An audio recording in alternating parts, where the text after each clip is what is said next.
Hi, my name is Dr. Christina Rahm, and I'm the founder of Under the Red Chandelier. I've worked for the pharmaceutical and nutraceutical industries. I've worked for governments and corporations, but I still have this burning passion when it comes to music and art and fashion and design. And I realized I have a lot to share. I want to share the travel, the fashion, the art, the music I grew up with, as well as what I've experienced. As I traveled, I picked up different colors and different designs and different things that I brought back. In today's world, we have all this conflict. It doesn't matter what their religion is. It doesn't matter what their political view is.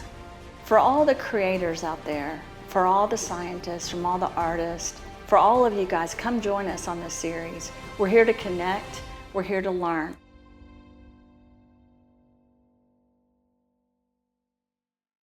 Hi everyone, this is Under the Red Chandelier with Dr. Christina Rahm, and I have an amazing guest today.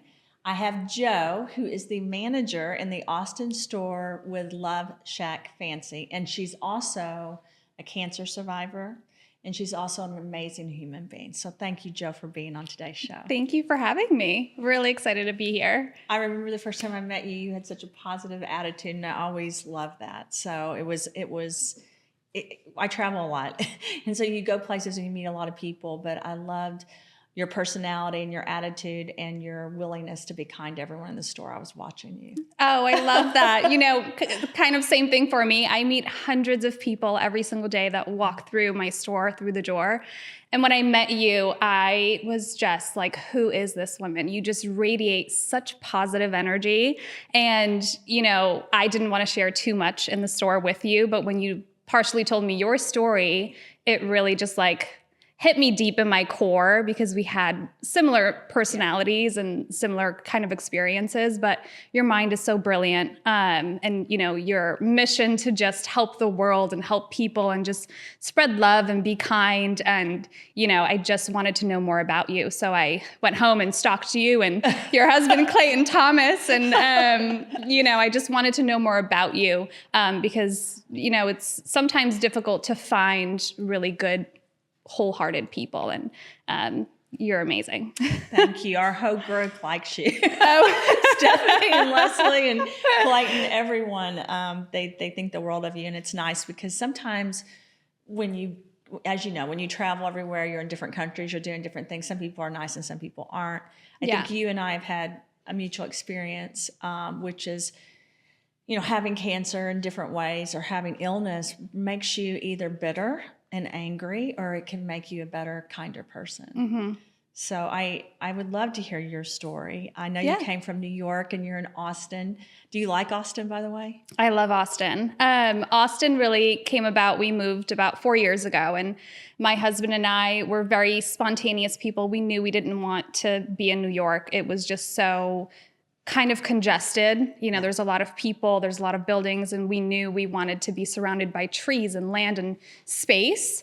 So how it came about is we Googled best place to live in the USA, and 4 years ago, Austin just popped up. So I like to tell people we moved to Austin based on Google. We've never been here before. We just kind of researched Austin, and we just packed our stuff and came here. Everything happens for a reason. And at the time I was working for Theory, and they were thinking about opening up a store in Austin. I raised my hand. I said, send me, I will be the perfect person for this job. And that's kind of how it came about. And 3 months later, since Googling Austin, we landed here, and it's just been the best experience. We have 2 dogs, and just, living this hiking nature life that we truly love. And we're very outgoing people. We like to be surrounded by nature and go, kayaking and hiking and be really active, which is something that we missed in the big city. I actually almost moved to Austin because of the same reason that you're talking really? about. I always love looking at the best cities in the United States. And I don't know if it's still there, but it used to be Austin was always for years in the top cities. I know Nashville is too. Mm-hmm. Both cities are known for being nice cities. Do you know? I mean, I'm sure you know that. The people are kind. Right. The Southern hospitality is still there, but I love Austin's art scene. Mm-hmm. And when Under the Red Chandelier is about people being who they are, mm-hmm. whether they're artists or musicians or in fashion or sports or whatever they're in, and Austin's always I travel to a lot of different places because of work, but Austin's one of my favorite cities because of I feel like they support the creative mind and creative people, and I agree with you. It's an outdoor place too. So you get the city feel, but also like the the environmental aspect of it is really great. So you moved here from New York, but you've also had a background of at one point you had cancer. Yes. Which is fairly, I guess, recent. So this was January of this year. And I'm not an open book on social media. So many people didn't even know that this is something that I was going through. And in a way, being surrounded in fashion and like doing the line of work that I do, almost forget that like this is what I went through, because I love meeting people, and I need to always be surrounded by people. I'm an extrovert. So I had ovarian cancer at 32 years old. And it was tough. I mean, I've seen so many gynecologists and oncologists, and it doesn't help that, they're in a line of work for 30 plus years, and they would tell me I've never seen anyone so young kind of get this disease. And it's kind of like a silent killer, because the symptoms are so minor. And I always, I lived such a healthy lifestyle. I mean, I went to the gym 5 to 6 days a week. I always watched what I ate and, bought whole organic foods. And so I always assumed like I am living a healthy lifestyle. But there's so many other things that go into it, and people, suffer from cancer every single day. And there's so many environmental and external factors that go into it. And for so long, I was just trying to find an answer, because the doctors weren't giving me an answer as far as where did this come from? And to this day, I don't even know where it came from. It just started as, a cyst on my ovary, and, everyone gets cysts and things. And I had surgery. We had it removed, and it was a benign tumor at the time. We didn't think anything of it. A year later, I actually got pregnant, and I feel like that child at the time almost saved my life in a way, because that's when they saw the growth of the tumor on my right ovary. And we had it removed again, and then it came back cancerous from pathology. So, I tried to see other doctors and get a second opinion, but at the end of the day, if it's pathology and it comes back, like that's what it is. And I was almost like in denial, you know. I'm fortunate to work with such strong leaders in my line of work too, that really supported me. All of the girls have been so wonderful. They're like, whatever time you need, take all the time that you need. So I was home for about 2 or 3 months. My husband has been really my rock. I mean, I couldn't get out of bed. They took samples of like surrounding organs to make sure it hasn't spread or anything like that, which thank God it has not. So, just being married and really like wanting to start a family, it was like one thing after another. And like that just like hit me hard. What I really even resonated with your story is you're also an artist. So I spent such a long time just, sitting for days just painting, like in a room for like 8 to 10 hours. And that like spiritually really healed me. And, your mind, body, and spirit, like you always say it, you need to detoxify it, and you need to really hear yourself that way. And it takes time, it's not something that happens instantly. But through this artistic side, through like the support system that I had with work and family and friends, has really gotten me to a place where, I remember I kept telling myself like, it could be worse. It could always be worse. When I lost a child, when I had cancer, I think that people out there just have it so much worse.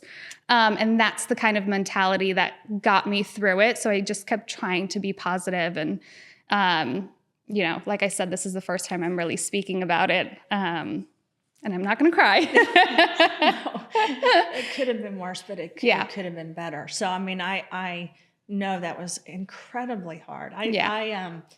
It's the key, I think, to it. I think it's okay to be sad and to mourn a loss, but But I think that the key is to not be bitter. Do you know what Right. I mean? Which is we all go through that anger. I think when you have cancer or you lose someone you love, you go through intense anger. And I have a very hard time talking about that because I don't do well with, the loss. Yeah. But it's incredibly hard. But then you figure out your mission and what you can do to help others. And I think that's what's so amazing about the human spirit. And I didn't know that about you when I met you, but you're such a wonderful person. I can feel it. I feel people's energy. I know that sounds really weird. I was a psychologist, and I don't know if that's part of it or just, a gift I have. We all have gifts. Yeah. But you've come out of that, even though it's painful, to be this amazing person that still touches everyone's life that you meet, Thank you. And so that story, I think, will make you, even as sad as it sounds, it can make you even a better person. It's just that it's so hard going through it. It is. And I wanted to share the story on this platform in particular because it resonates with your story. It resonates with the brand that you've built. Taking something so traumatic and really creating something good out of it. That's what I loved about you, and like I said, and your energy, and your brand is incredible. I've tried it for about a month now, and I feel like I don't know what I would do without it at this point. I want you to try it, and I usually don't tell. So it's hard. It's like when you're a scientist and you make something. It's kind of like if you cook or paint something, right? You need to tell people you need to buy this or you need to use this, right? But you probably know my story. I've had cancer, I had Lyme's disease, I've had loss in my life, and it's kind of interesting when you have a loss. The things you're given don't necessarily make that loss better, but you have to go on. But the product line was developed because I was very adamant that I want to be on products that can help keep. I can never make the claim that we help with cancer. You can't do it. It's a nutraceutical. But for me, I needed it for my body. And so I did understand the more I started studying, the more I was in school, and even I would say because I went back to Harvard and I went to Cornell, and I really studied a lot about detoxification in the environment.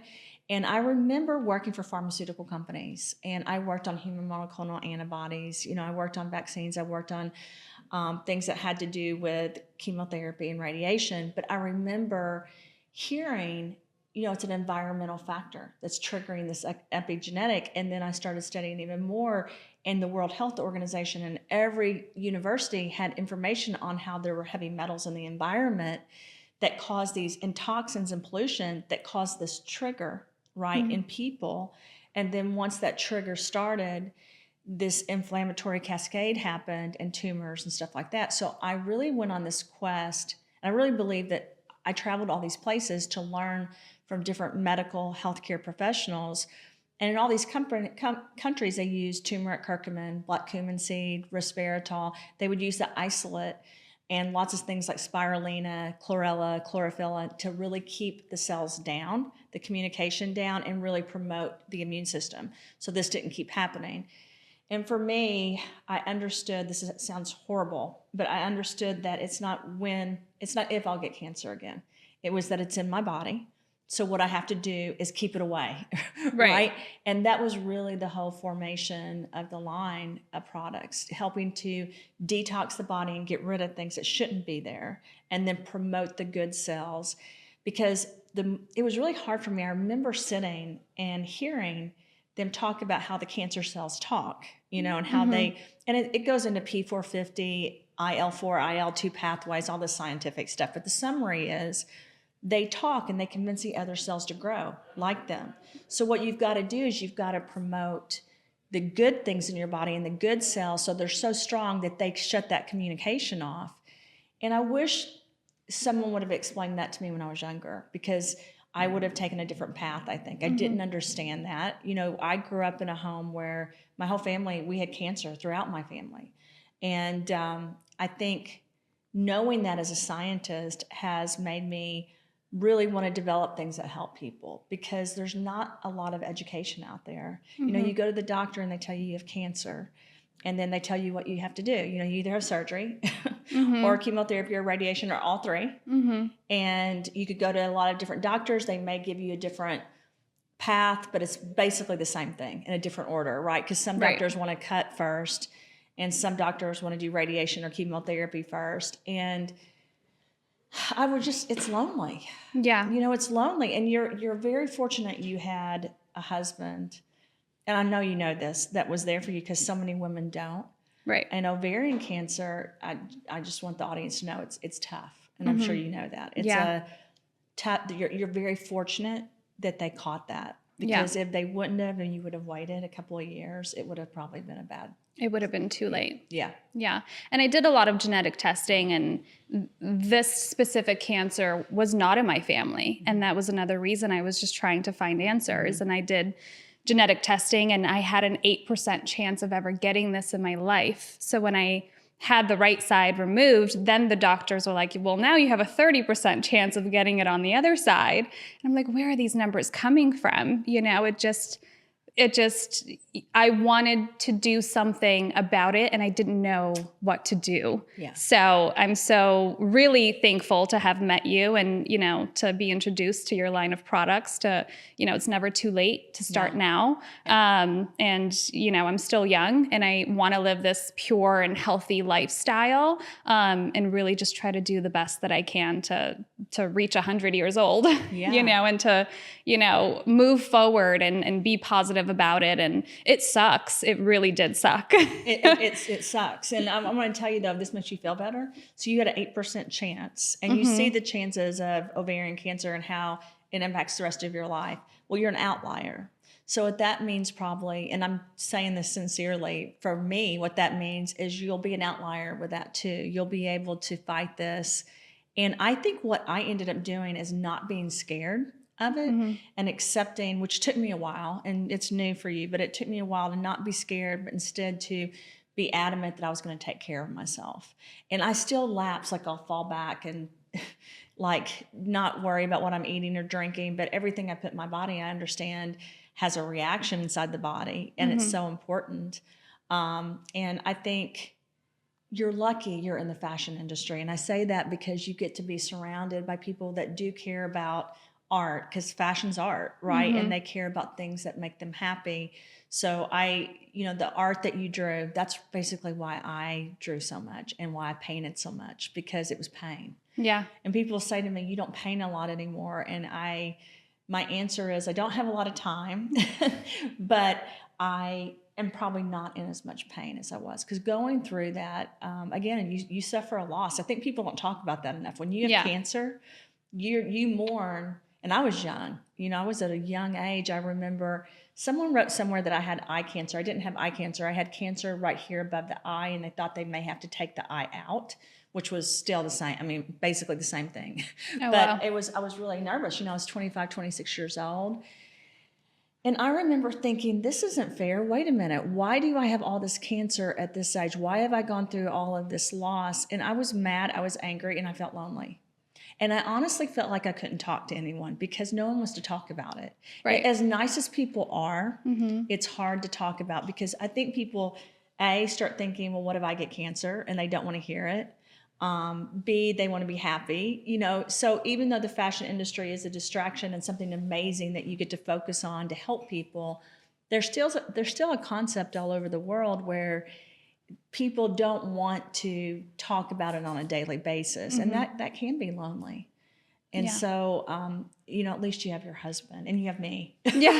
And now that I have you, I'm so thankful, even though you live in Nashville. Yeah, but I want to communicate I want to make sure that we're communicating, because it helps to talk to people. Yeah. I said we did another, we were doing a podcast. One of my best friends had breast cancer.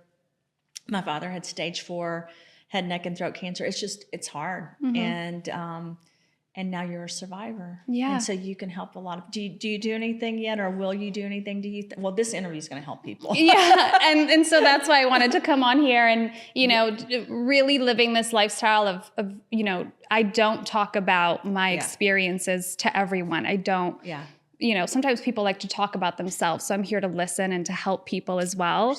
But also just being kind, because you truly don't know what people are going through, is like the way of life that I live with everyone that I meet, everyone that I talk to. And I think that's why when you met me, you had no idea what I was going through. No. And I told your girls, I want to speak about this because I read your book and there was so many like aha moments in there for me. So much good that you just want to do. And I really just felt like it was important to speak about cancer at a young age and things that you can do to maybe not prevent it, but to really help your soul and help your body and help you live this better life, and make you aware of all the things that you can do that, are disposable at your fingertips. So how has this made your life better? Have you ever thought about that? Like, I know that's a tough question, but like how has this made your life better? Because I think you got to get that somewhere. And I'd love to hear what your thoughts are on that. Yeah. I mean, I felt like I hit a wall, I was sad for a long time and I had a great like support system, and how it's changed my life is just really wanting to live a good life. Yeah. That's really all it is. I don't want to die young. I want to do everything I can to live a healthy lifestyle and, watch what I eat. And of course people drink and, you have days where you're not 100%, putting all the right things into your body. But if you just educate yourself and not necessarily, I didn't go to medical school, but I know what's good for my body. Yeah. I know what makes me feel good. I routinely take your Root brand products and I really do feel so focused. You took 0 in. I took 0 in and I took 1 and I spoke with Clayton. Well, how much is too much? Oh my goodness. Oh my goodness. Well, actually L-theanine, pine bark, velvet bean, a lot of the ingredients in that, turmeric, curcumin, are used in other countries for different things like we're talking about. And again, I can't ever make claims, but any product you put in your mouth from me, I have always focused on cancer, because I always say this, it's personal for me. For me, it's something that changed my life. And I felt sorry for myself. Same. I was like, wait a minute, this doesn't happen. Yeah. When you're 25 years old. And, I still remember being angry too. This sounds horrible. I remember watching an actor on television. I forgot who it was. I shouldn't mention their name anyway. I remember, who had skin cancer. And he was like 45 years old, from Australia, and was like this huge thing about how he had skin cancer. And I remember sitting there thinking, I've had like 100 skin cancers. I've had melanoma, basal, squamous cell, and why are they making a big deal about him when that's nothing? I had a prolactinoma, pituitary, syringomyelia, why? And then I thought, Christina, that's so wrong, because that's his story. And that was traumatic. But I thought, I was like you, why did this happen at a young age to me? And then I realized, well, then there's a reason. There's something I'm supposed to share, but I still have those lapses. Do you know what I mean? Where I'm angry. I know what you mean. Why did that happen? And so I finally almost gotten to a point years later, although I still, just to be honest with you, I'll give you an example. 2 years ago, my friend's a dermatologist, and she specializes in oncology. And I went and I had 5 squamous and basal cell cancers on my face. Because when I got cancer, it metastasized to different parts of my body. So I've had it, it's a struggle for me. And she said I had to have 30 rounds of radiation. And they called me multiple times and said, if you do not have these 30 rounds of radiation, you're going to die. You have to have it. And I still have a spot that's no longer a scab, but it's like blisters. I'm trying to get rid of it. The rest of them are gone. I used, things naturally that I thought were the best for me. I chose not to do the radiation. Now, if it was a younger age, I would have, I think. But I chose not to because of the different things I've been exposed to at this point. But I was even angry then. I'm like, why does this keep happening? Why can't it go away? And then I basically doubled down on natural things. But I would have gone in and had the radiation if I wasn't able to get rid. I had one here. I had here. There are 5 major places, scabs on my face that wouldn't go away. And I always know that it's cancer because I've had it so many times. But, you are in denial every time. Yeah. Because you're like, no. Well, you look beautiful. You can't even tell you had the 5. Well, that was, my vanity was probably one of the reasons I didn't want to do radiation, because it would have affected my skin on my face. But I was going to. I set a date, that if I couldn't get rid of it on my own, that I would do the radiation. And I'm not against radiation and chemotherapy at all. I think people have to do what they need to do to save their body. And I honestly think it's a combination of both. Like when my father got stage 4 head, neck, and throat cancer, he did traditional therapy and then he did non-traditional. And I always tell people, when they tell you go home and eat a brownie or have a sundae, go home and eat turmeric. Do you know what I mean? Like, go home and take resveratrol, because it's good for people. And I think that's kind of the missing link that we've got to change in some of the healthcare arenas. Because, they literally, I remember being sick and them telling me, eat whatever you want. Because I got down to about 80 pounds at one point. And they're like, just eat whatever you want. But the truth is, you need to eat things or take things that really support your body and being healthy, especially when you're like us. We want to live.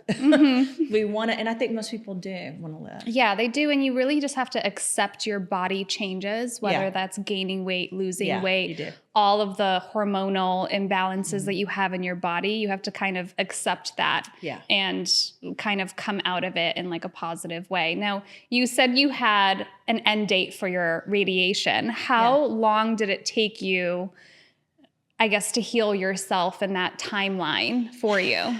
I used a combination of things I had made and then other products that I knew would help that were natural. And then I used a topical. So I have this thing that I believe that cancer comes from different types of fungus, bacteria, and viruses or heavy metals, and that activate it. So I used to work for pharmaceutical companies for years. So I have always done this combination of antibiotics, antifungals, and then natural products. And that's kind of my thing. It's hard because most people don't know to go to a doctor and ask for that. And it's not approved for that, like to get an antibiotic, right? But I set it for 6 months. And then I actually extended it for 3 more months because it wasn't gone. And then I set it for actually a date that was important to me, that had happened in my life when I had cancer before. And so that was just kind of my internal thing, because I knew enough to know that if it didn't go away, the radiation would work, right? Or I thought it would work. That's been over 2 years ago. So it's a constant battle for me. Like I said, though, I understand it and I'm not scared of it. I get frustrated and kind of, how do I say this? It's like a bother. Like I don't want to deal with it. I just want to. But it's part of life. It's like saying, do you have to do the dishes? Yes, you do. And so that's kind of how I've accepted it into my life. And I'm very thankful, and I'm sure you are too. I'm very thankful for the life I've had. Do you know what I mean? Like I always step back and think, Christina, like be thankful. Because like you have this great life in Austin. Yeah. And I think you're going to have a great life for a long time. Yeah. And I'm so thankful to just meet the people that I do that come into my life. Yeah. And I truly believe that everyone that comes into your life is there for a reason. You know, everything that happens to you, even though it's so terrible, it's almost like I'm thinking this happened to me for a reason. Like maybe it happened because now I'm supposed to really just realize that I need to live a good, healthy life. So that was kind of like a period in my life to really just move forward and you know, have a positive outlook on everything. And so thankful to have met you. I'm so thankful to have met you. Who knows who you'll meet? Who knows? You never know. You never know. And that's what I love about my line of work. I have clients that text me all the time. You know, I have events coming up and I get to style them. You're wearing my skirt.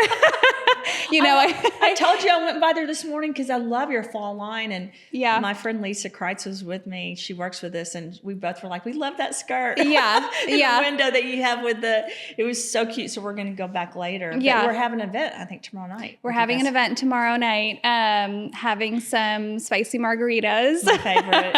You So know it'll why be I like margaritas, by the way. So Why? tequila, there were some studies. So tequila helps get rid of viruses, bacteria, fungus, and stuff like that. No wonder I like it too. The sweet's not good for you, like the mixers, but the actual tequila is pretty. It's pretty healthy. It's like vodka, not in mass quantities, of course, but it actually will get rid of things, which is why your alcohol sales went way up during this past 2 years. But no, that's why, because it has some medicinal purposes. And it's still in some countries, they use tequila or vodka like after women give birth or after surgeries. So I've studied it a lot just because like a lot of your darker alcohols are not great for you. And even though wine is good, like for a glass to drink, a lot of it has a lot of sugar. Whereas if you have the pure tequila, now we're getting into massive discussion. Well, I mean, I'm not trying to sell you on tequila. No, I mean, I'm just thinking whatever she's having, that is what I'm having. Yeah, because it's been, for me, gosh, almost 30 years. Wow. And in 3 more years, it'll be 30 years since I've started this journey of Really, dealing with all this. congratulations. Thank you. Thank you. And I have about 50 more years to go, or 16 more years. You can live to be 130. I don't know if you remember the Time Magazine Newsweek, you can live to be 130. It's true, but you have to take care of your body. Right. And there's lots of people that have lived to be over 100 that have had cancer, just so you know. You can look it up, and that'll encourage you to see how people have, and I believe it probably was a trigger to make them healthier so that they did focus on their body and so that they are here to do their mission. Yeah. And so I'm excited to go. One more thing. I'm very interested in this. The owner of Love Shack Fancy. You know her? Rebecca Cohen. I met her once during our grand opening in April of last year. She is also such a brilliant mind. She and her mom was the creative director of 17 magazine. Oh, wow. And Rebecca worked for Cosmo. So they always had the fashion artistic side of it.